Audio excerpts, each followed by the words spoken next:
ساتوی پسروینو داد شهیدانو کور داد باتورانو کور داد باتورانو کور داد باتورانو کور داد باتورانو کور ساتوی پسروینو داد شهیدانو کور داتورانو کور داد باتورانو. Hello and good evening. Today is Saturday, March 22, 2025. I'm Suleiman Talash and you're watching RTA News. Let's dive into today's news updates from the country and beyond. An online meeting was held between Maulavi Atiqullah Azizi, the Deputy Minister of Arts and Culture of the Ministry of Information and Culture, the Director General of Qatar Museums, Muhammad Al Rumaiha, and the Director of Islamic Museums. In this meeting, Mr. Al Rumaihi requested the participation of Afghan antiquities in the Antiquities exhibition hosted by Qatar and emphasized that these artifacts will be transported to the exhibition in accordance with international laws and standards. At the same time, the Deputy Minister of Arts and Culture called the exhibition of Afghan antiquities important for drawing the world's attention to the country's culture and antiquities and assured cooperation in the transportation of these artifacts. Kabul residents welcomed the latest decree of Amir al-Mu'minin Hafazahullah, the leader of the Islamic Emirate. They add that in recent years, many un-Islamic customs have been prevented in the capital and provinces of the country, which have hurt the economy of families and are in conflict with the delicate nature of society. We have more in this report. Several Kabul residents welcomed the latest decree of Amir al-Mu'minin Hafazahullah, which mentions the protection of women's rights, the Islamic customs of additional and unnecessary expenses in marriages, the jewelry, and various other issues. Very important decrees have been issued, and inshallah, many people will benefit greatly once they are implemented. It is an outstanding initiative, provided that people accept and act on it. They add that the decrees of the Islamic Emirates leader have had a greater impact on the reform of the society in the light of Islamic law and call on the relevant authorities to implement them. We support this decree. Not only is it following Sharia, but it's also beneficial for the people and the nation as a whole. According to analysts, Afghan society should conduct social affairs by Afghan culture, and there is a need to seriously prevent unnecessary customs. In this matter, careful attention is required. Precise and thoughtful opinions are necessary, especially from people who understand whether eliminating or moderating certain customs will be accepted by the public. If not handled carefully, there might be resistance from those who hold on to these customs. For this decree to succeed, thoughtful consideration is essential.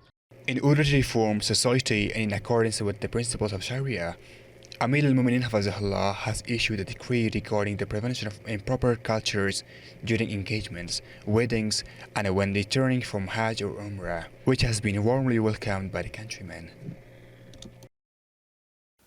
Ismatullah Argashev, the Uzbekistan Special Representative for Afghanistan, and his accompanying delegation met with Muhammad Yusuf Wafa, the governor of Balkh province, to discuss further strengthening trade, political, economic, and social relations between the two countries. The Balkh provincial office in a statement said that during the meeting, both sides noted the good relations between Afghanistan and Uzbekistan as beneficial to the countries. The Islamic Emirate announces the resumption of work of the Afghan embassy in Norway. The Ministry of Foreign Affairs has issued a statement saying that the Afghan embassy and the Kingdom of Norway will resume consular services from the 24th of March this year.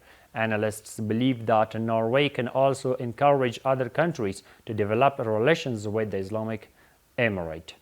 Let's see more in this report.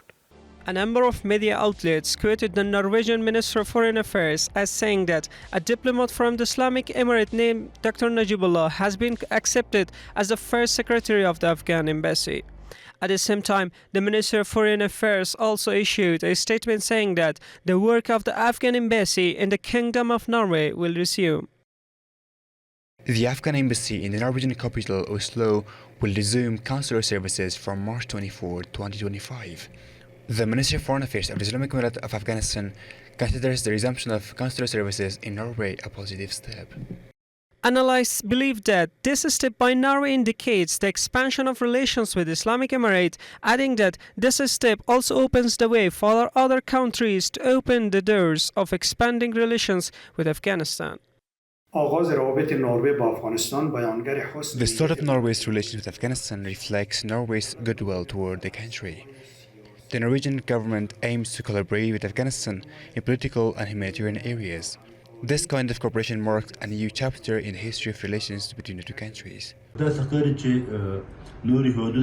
It seems that other countries might follow Norway's lead, as building the relations with the Islamic Emirate is not only a need for the Emirate but also for the rest of the world. It's worth noting that the Afghan embassy in Norway was closed in late 2024.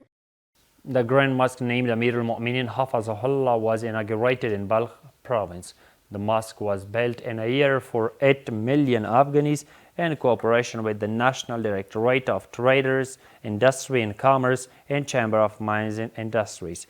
The mosque has a capacity of 250 worshippers, and an opening ceremony was attended by the Balkh Governor, Deputy Governor, Chairman of the Ulama Council and other officials. The Ministry of Interior Affairs says that counter-narcotics police have arrested 20 people on charges of drug trafficking and sale during various clearance operations in Balkh, Khost, Parwan, Laghman, Nimroz, Farah, Panjshir and Kunduz provinces. The ministry adds that 29 kilograms of hashish and opium as well as a quantity of narcotics pills were seized from these individuals.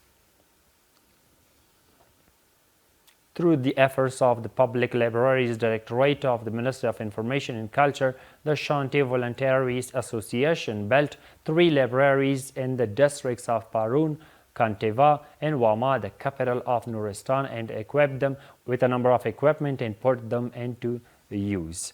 The Director of Information and Culture, Maulavi Samiul Haq Bayan, praised the activities of the Shanti Voluntary Association, which it has carried out in the past 6 months in the field of enrichment, reconstruction and vocational training of libraries.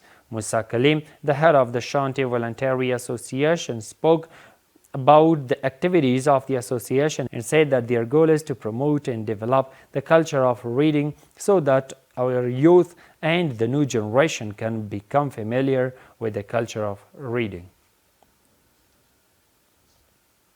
And the final one is that as a result of an investigation and clearance operation, security forces of Nangarhar Police Headquarters rescued an 8-year-old child named Khadem, who was kidnapped a few days ago from the clutches of kidnappers and returned him safely to his family. During the operation, a kidnapper was arrested and will be handed over to judicial departments for further investigation. That's all for tonight. Thank you so much for being with us. Have a good night. ساتوی پسروینو داد شهیدانو کور داد باتورانو کور داد باتورانو کور داد باتورانو کور داد باتورانو کور ساتوی پسروینو داد شهیدانو کور داد